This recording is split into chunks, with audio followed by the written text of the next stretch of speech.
welcome. Today is my birthday. Yay! I'm turning 31, believe it or not. I have a testimony that I want to share with you today.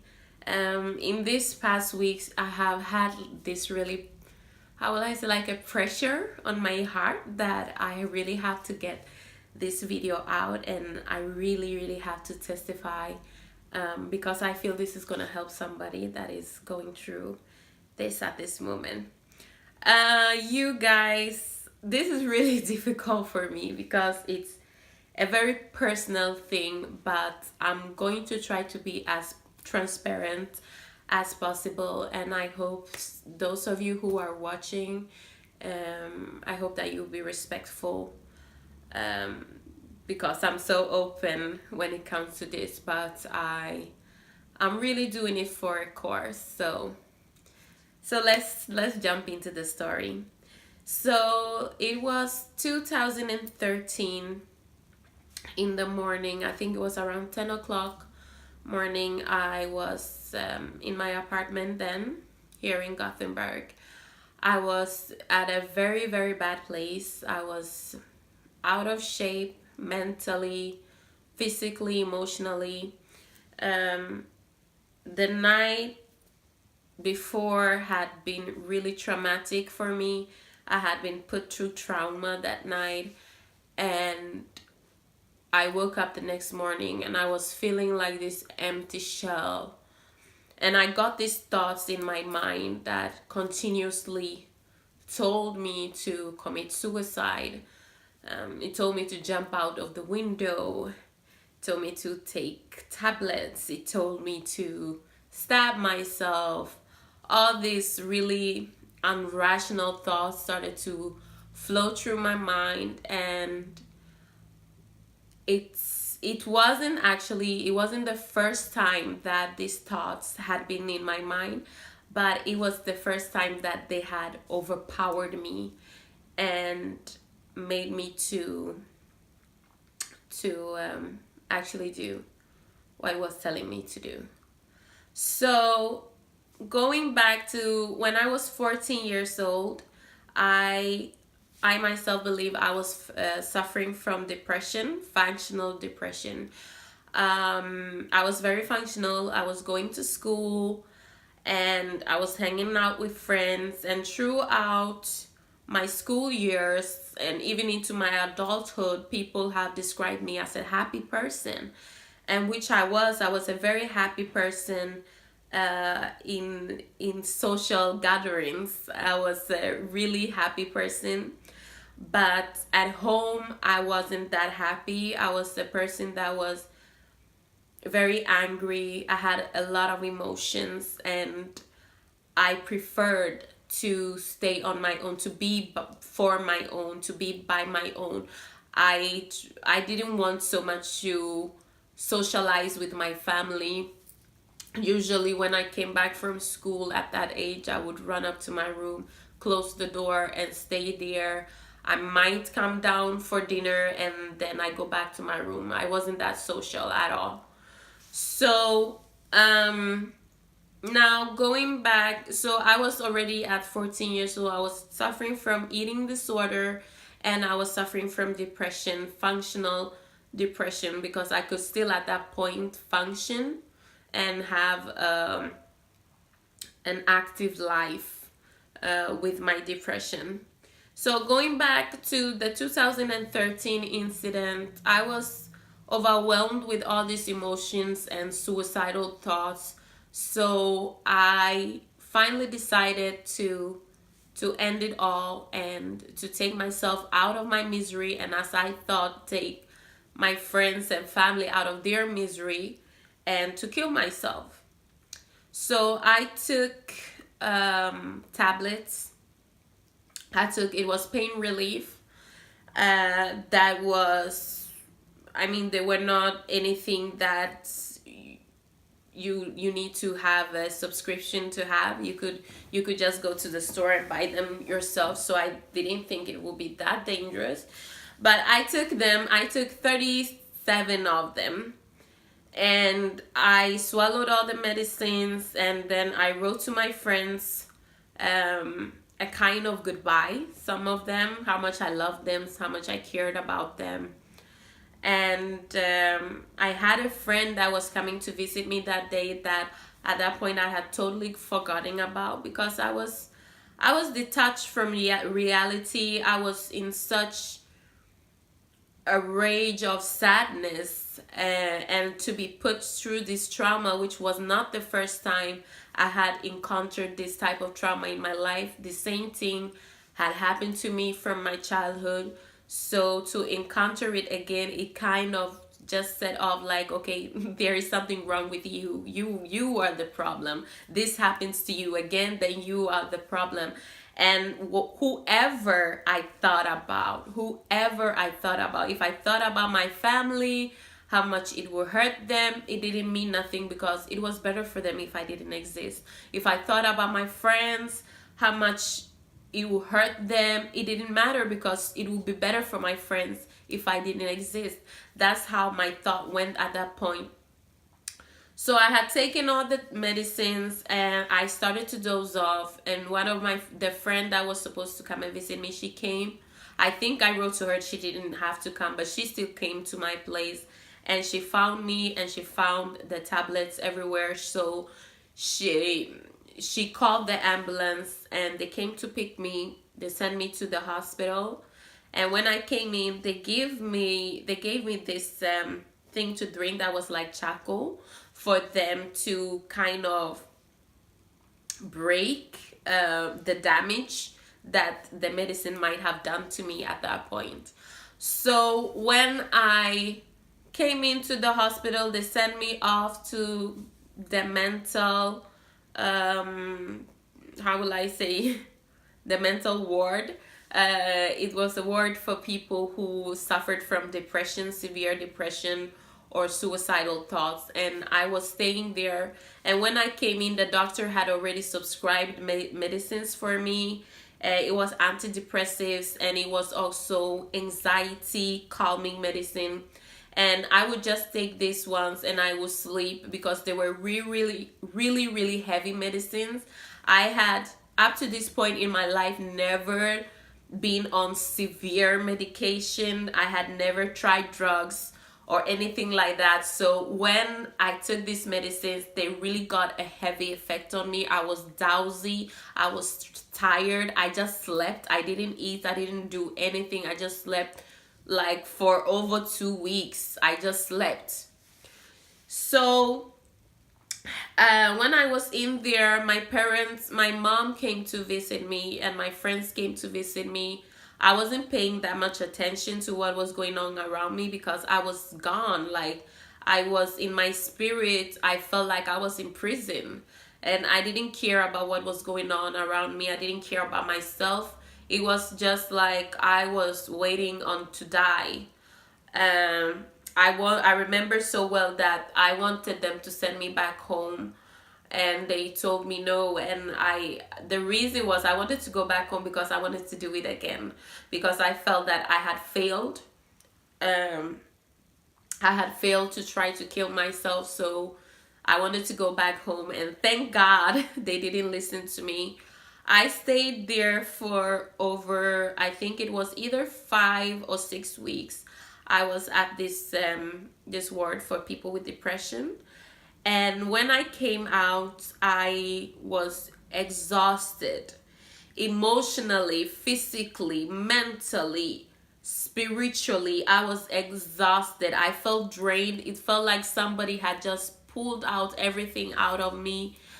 And I came home and I felt like I was going to rest, but then I got confronted with this person again, that the night that I had this trauma with, and I couldn't stand it. So in the middle of the night, I went to Stockholm because I wasn't feeling safe anymore at my home.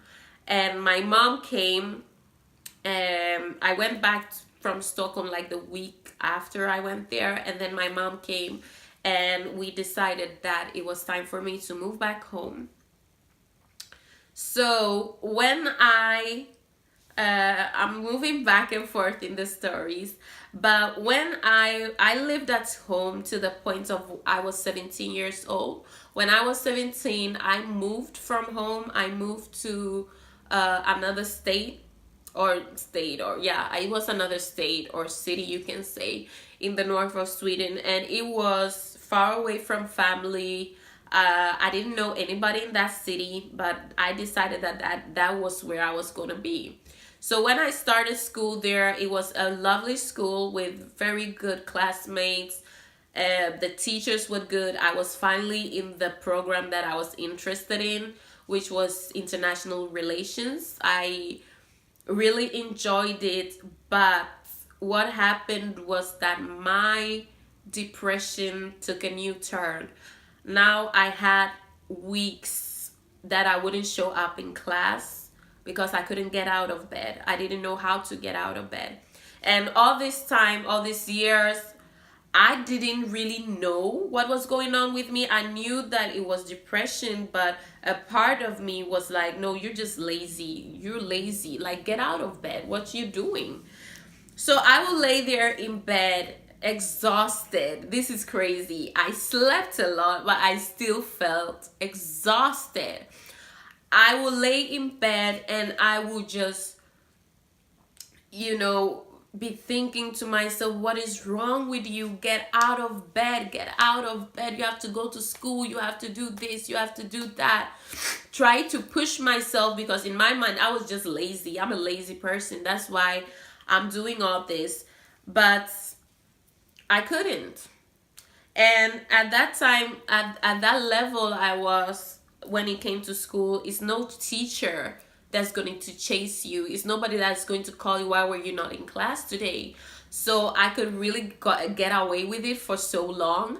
And if my parents called and they asked how was school, I said, yeah, school was fine, which was a lie because I had not been to school. And I had a social life, I had friends, but I think it was difficult for people to identify what was going on with me just because I was known as a happy person and I could put up this great poker face, so nobody actually knew what was going on. I was the person that people came to with their problems. I was the person that sit and listened to other people and tried to help them. That was who I was. And I feel somehow that sometimes I did that because I didn't want to deal with myself. I rather deal with other people's problem. So going back now to 2013, I came back home uh, to my parents from Gothenburg, and I stayed home. And my mother decided that she wanted me to see a counselor. So she fixed this lady I went to meet, and I would have these conversations, but at the same time I was trying to like hurry up process that I always try to do. I was like, okay, we're over this had happened, I've tried to commit suicide, but no big deal, it's over now, like I'm good now, let's move on. And they were not letting me to do this, and my mom had told her that I wasn't eating food. So the lady decided that she wanted me to go for evaluation at a clinic that treated eating disorder. And when she told me this, I was like, no, I do not have eating disorder. I know it. People who have eating disorders do not look like me, because at that point I had started to gain a lot of weight because I had starved myself for so long that whatever I put in, my body would just save it. And on top of that also was like my digestion system had been really slowed down. So I started to gain weight, and that was my biggest fear.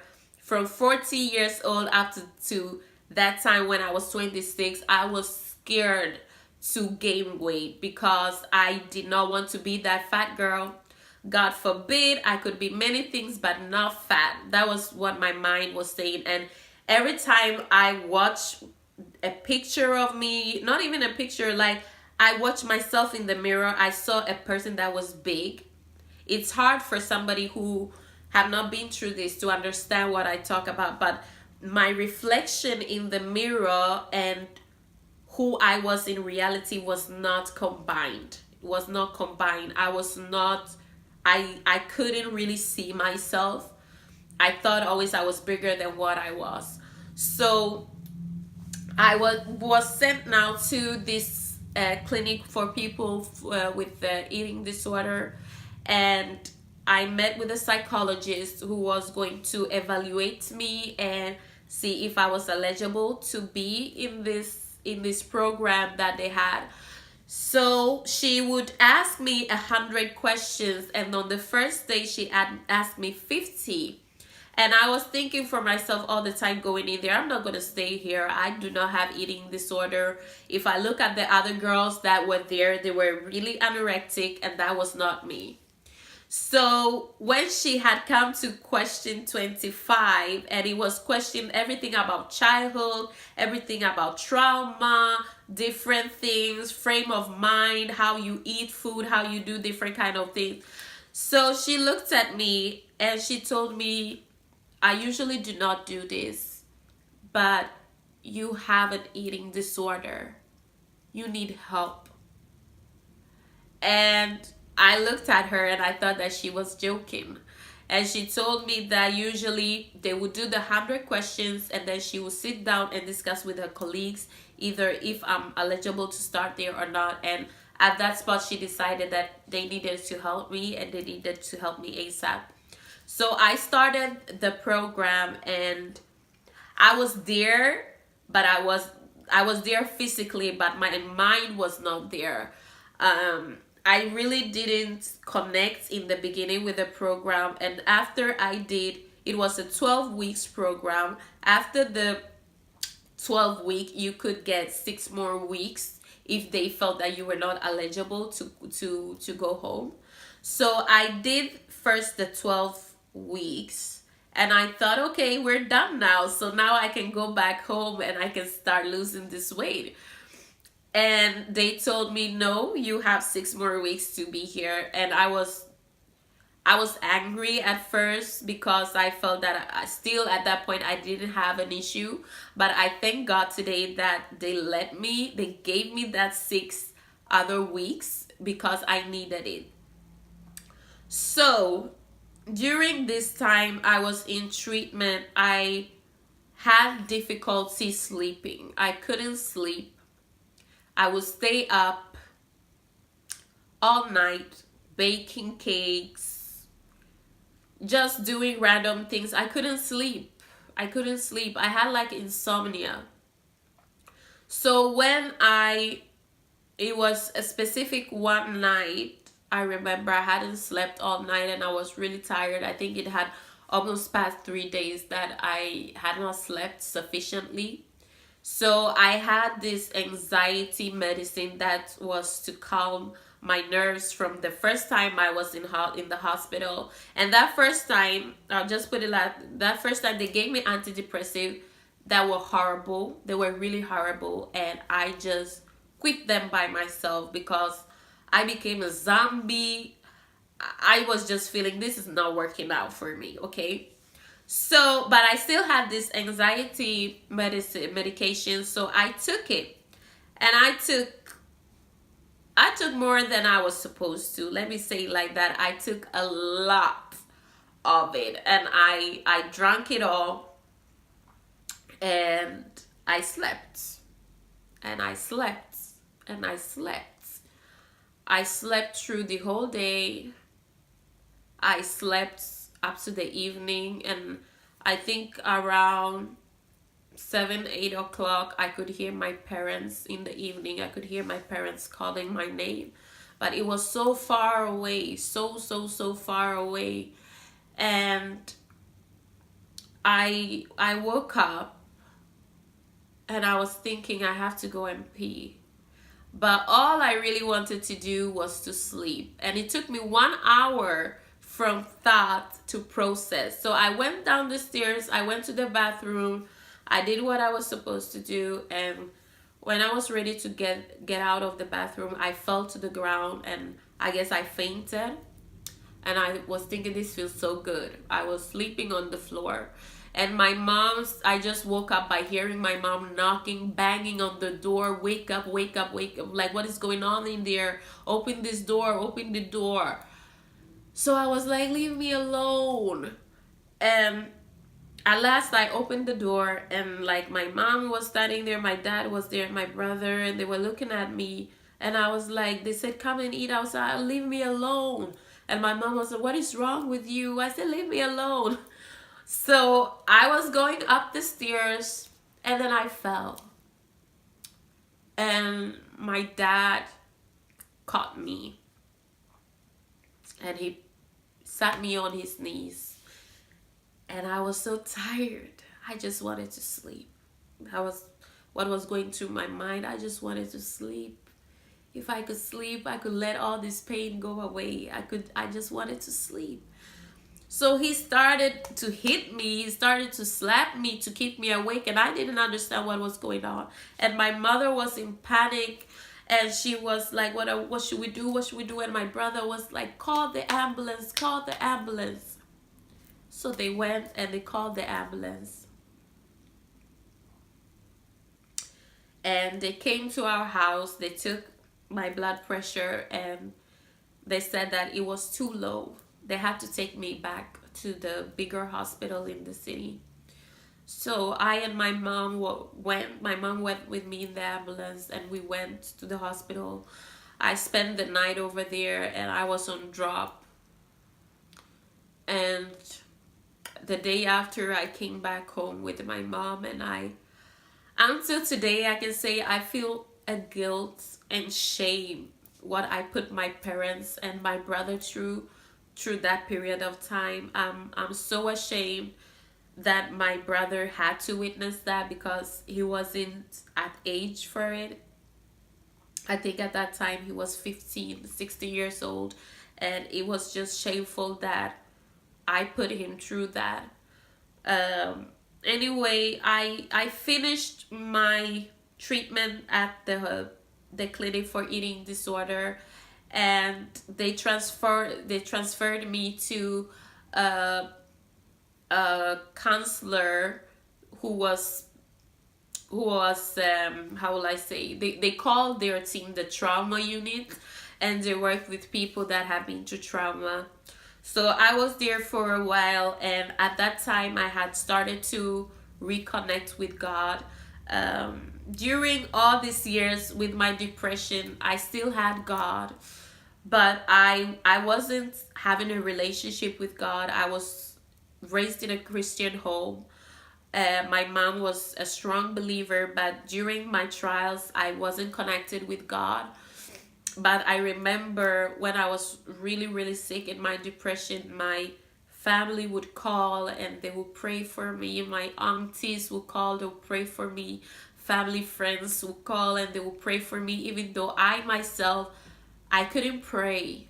I couldn't bring myself to pray because it was like I was in a place where I felt like, okay, I'm done with life. I'm just waiting to die. I was a shell of myself. So after treatment and being through this trauma counseling, I started to pray a lot to God. I started to read the word of God. I started to have a relationship with God, which strengthened me to come out of my depression. And after a year had passed from the first time I went the second time I went into the hospital, I decided 2015 to move back to Gothenburg. And mind you, in the beginning, I decided that I was not going to come back to Gothenburg. I was scared because of what I've gone through here. I didn't want to be reminded of it. And I had made up my mind I was going to Stockholm. But through prayer and through God showing me his ways, I came back here with strength. I wasn't afraid anymore. And my depression had semi disappeared, but I started to have this problem since the first time I suffered from depression. No, since the first time I was at the hospital because of trying to commit suicide. That was like 1 week after my birthday. The second time I was back at the hospital again, because I had overdosed, you could say, on medication. That was like the second, it was a week before my birthday. So 2015, I celebrated 27, and I was, the week before, I had started once again to encounter depression, and I started to have these suicidal thoughts once again. But this time I could pray them away because now I had a relationship with God, but they were still there. And the weekend after we had celebrated my birthday, on that, the coming week, on Thursday, it was a preacher that was coming from US to visit our church, and I and my friend decided that we were going to watch, we were going there to his service. So we went to the service, and he was preaching about God and different things, and then after it he started to speak, and he started to see vision of people or things that were going on in people's lives, so he could call them out for them to get delivered. And I remember this so clearly, that day that he spoke, and he said that there's a woman here. You have been in a very bad relationship. You have had many bad relationships, and you have suicidal thoughts, and they get stronger in a specific time of the year. And I knew that he was talking about me, and he made an altar call that you should come forward for him to deliver you. And because I was so focused on image, I didn't go forward that day because I was ashamed. I didn't want any of my friends that was sitting there with me to know that I was suffering with depression and suicidal thoughts, because I was the happy person. So when he was praying for others, I also closed my eyes and I prayed. And that day something changed in me. 2016, I celebrated my birthday. I celebrated 28. Was it? No, it was not 28. I celebrated my birthday anyway. Okay, yeah, it was 28. No, I celebrated 29. And I felt the thoughts came, but they were not strong. I overcame them. 2017, I celebrated 30. Depression came knocking, but it did not enter. 2018, I'm celebrating 31 today.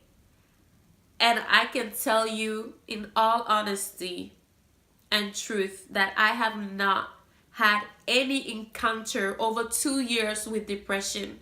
And over 3 years, I've not had any suicidal thoughts. And I just want you to know that God delivered me. I'm telling you, God delivered me. He made a way for me in my wilderness. He flashed his light into my darkness. And I'm just giving this testimony today because I know there is people out there that are going through the same thing that I went through. And I want to tell you that God is real. God is real. And He loves you. He cares for you. During those times when I was suffering from depression, I had so much self-hate, so much shame. I was ashamed of myself. I hated myself. I didn't care about myself. I didn't care what happened to me. I didn't care what people did to me. I was just a shell. And God spoke to me. He spoke into my heart, and he told me that I was special, and he told me that he loved me no matter what I had been through, no matter what I have done or who have done to me. He loved me. He loved me in my brokenness, and he picked me up out of my brokenness, and he dusted me off. He dusted me off, and he let me know that everything that I had been through in my life, it was for a purpose. It was for a purpose. And I'm telling you, people, that no matter what you are going through, no matter if it is depression or anything else, Jesus loves you. He loves you so much. You know, sometimes we are just consumed about our situation, and we are consumed about what we have been through, that we forget that there is strength in pain. I believe that there is strength in pain. Because believe me, if I had never gone through depression, I wouldn't be the woman I am today. If I had not gone through that encounter to commit suicide, I would not have understanding of people that suffer with such things. And if you are somebody that is going through that today, I'm begging you, seek help. Don't hold it for yourself. Don't waste so many years on this sickness as I did, because I am grateful that I was one of them that made it, because depression kills. Eating disorder, it kills. People die from these things. They're not just mental illnesses. These are sicknesses. People die from them. And I think that we, in society, we have to try to look more underneath the smile that meets you. You have to try to look further than that smile that meets you, because it's not always that smile is what is trying to subject to you. And I thank God that he saved my life, because today I want to save another life. If you are somebody, you are suffering from depression, suffering from eating disorder, and you feel like you are locked in, you cannot find solution to your problem, I'm telling you today that there is solution in Christ. Even if you do not believe in God, even if you have never spoken to Christ, just go on your knees and humble yourself and cry out to him. And he will come and he will save you. Open up your heart for him. You do not need to know the whole Bible to encounter God. You don't even have to be a believer to encounter God. Just open your heart, and he will meet you in your desperation.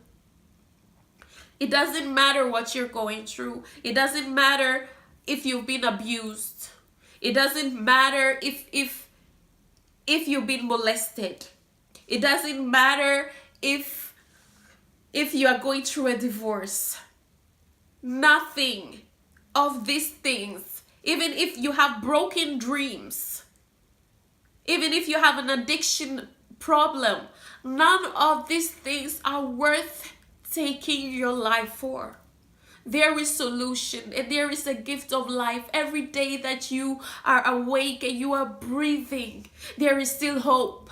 Seek help. Seek help.